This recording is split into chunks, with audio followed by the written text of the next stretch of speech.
선두에 가던 방성문의 선봉 깃발이 벌써 옷걸이 타루비 앞을 가고 있었습니다. 학초는 잠깐 말을 세우고 선봉길은 옷걸이로 들어가지 말고 남쪽 편 시내 건너 제 방으로 방향을 바꾸어 행전하라 하고 처음 계획을 바꾸어 영을 내렸습니다.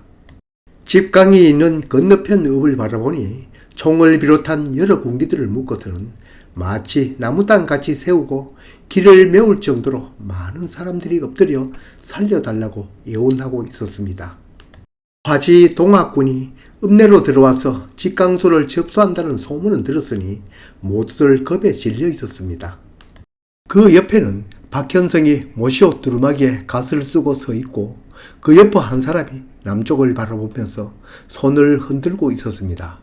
마침 냇물은 많지 아니하였습니다. 뛰어서 건널 수 있을 정도만큼 물이 발등만 덮을 정도였습니다. 지금 도중에 있는 죄인 둘을 잡아 보내야 했습니다. 학초는 길을 멈추고 소화기찰 수십 명을 자신의 좌우에 일자로 세웠습니다. 중군의 대장진을 향하여 손짓하여 오라는 신호를 보냈습니다. 김한돌이 부대장 오모와 함께 왔습니다. 학초는 김한돌을 향하여 내 말을 자세히 들어줍시사. 당장 내 한 몸 굽히고 적진을 항복받으면 그 안이 좋으리까. 적장을 사로잡아 장막 앞에 꿀려놓고도 손수 내려가 결박을 풀고 환영하여 상좌에 앉히고 도리어 그 사람의 수하가 되는 지금 위치를 아시겠습니까? 지금까지 추진되어 온 동학진과 예천 직강소 간의 약조와 그 이행에 대해서 명색이 중군 대장인 김한돌이 전혀 모를 일은 없었습니다. 대장으로서 모사대장이 하는 일을 묵묵히 따라온 것은 그 약조가 자신이 은근히 바라온 것이기 때문이었습니다. 지도회가 파하고 나면 자신은 홀로 남은 채 설 곳이 없는 처지가 되고 말 것이기 때문입니다. 거기에다 대장의 마음을 짓누르는 것은 자신을 따르는 수와 수십 명의 안위도 걱정이었습니다. 영남 곳곳에 동학군을 토벌하기 위하여 조정에서는 토포사가 내려오고 대구 감영에서는 남영백을 보내고 있는 이야기를 들을 때마다 자신의 목을 조르는 심정이었습니다. 조금 전만 하더라도 안동 진영에 쫓겨 이곳까지 숨어들지 않았던가. 설록 자신이 원하는 대로 일이 진행되지 않더라도 계속 화지에서 오랜 기간 대치할 수도 없었습니다. 소야 수접의 이름을 빌어 화지에서 대도회를 열어 명분상 대장으로 행사하고 있지만 직업에 와서 수만 명의 도인들을 수십 명의 소아만 거느린 자신이 좌지우지할 수도 없는 일이었습니다. 그 문제를 해결하기 위해서 소야 수접의 고매함 형제를 이용하고 또한 최명순의 접주 이름으로 화지직결 동원령을 내린 것이며 화지직결 후 예천 직강소를 접수하기 위한 방편으로 용궁현 군기를 탈취하고 훈련을 한 것이었습니다. 학초가 화지에 도착하여 도회 목적을 물었을 때도 넌지시 뜻을 비친 것이고 그걸 지금 학초가 성사시키려 하고 있는 순간입니다. 그러나 김한돌은 학초로부터 더 구체적인 확답을 듣고 싶었습니다. 하시는 말씀은 들었습니다만 그 말씀 가운데 본론을 알아듣게 말씀하시오.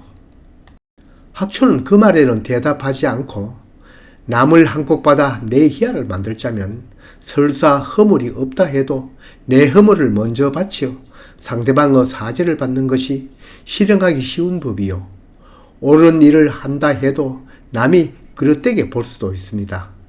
그러니 내 잘못을 먼저 표시하고 상대방을 환영하면 그 사람이 결국은 허리를 굽힙니다.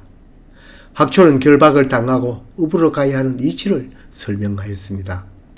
돌아가는 이치를 대략은 짐작하고 있는 김한돌은 학초의 변죽을 울린 말에 더욱 답답하여 다 알아들었으니 요점을 속히 말하소. 전체 두 이분이 우리 도진에서 상장이시라.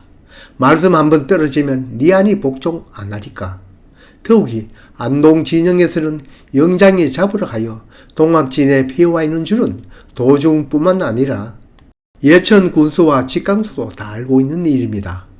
혹 그 사람들 생각에 안동에서 도피한 이가 저 진에 있는데 자칫 또 어디로 도주하지는 않을는가 하고 이심이 없지 아니할 텐데, 이참에 두 이분이 결박당하시어 저곳으로 건너가시면 이미 토지 상접주가 이미 그에 대한 약조를 하였을 것입니다.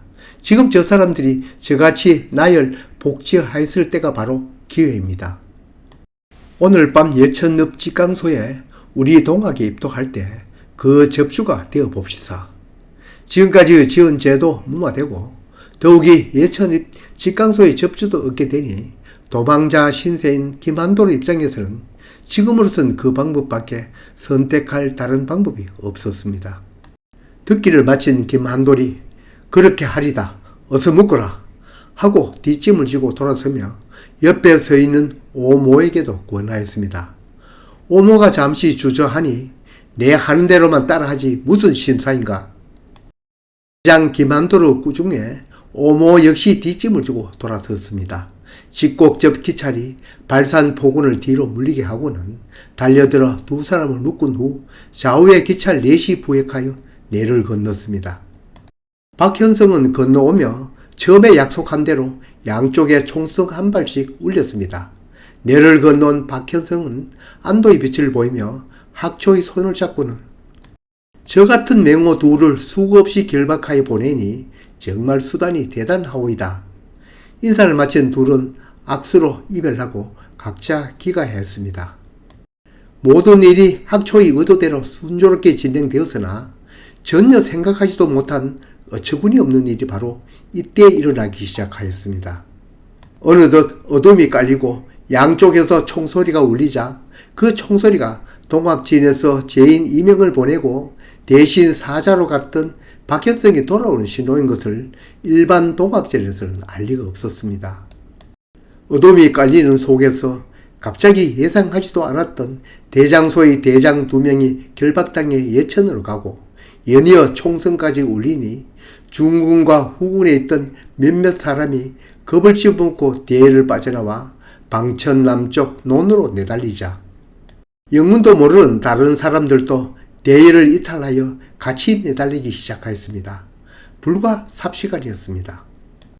접조와 기차의 통제도 아우성 소리에 묻히고 지금까지 기세 좋고 위험 있던 대열은 눈 깜짝할 사이에 무너졌습니다.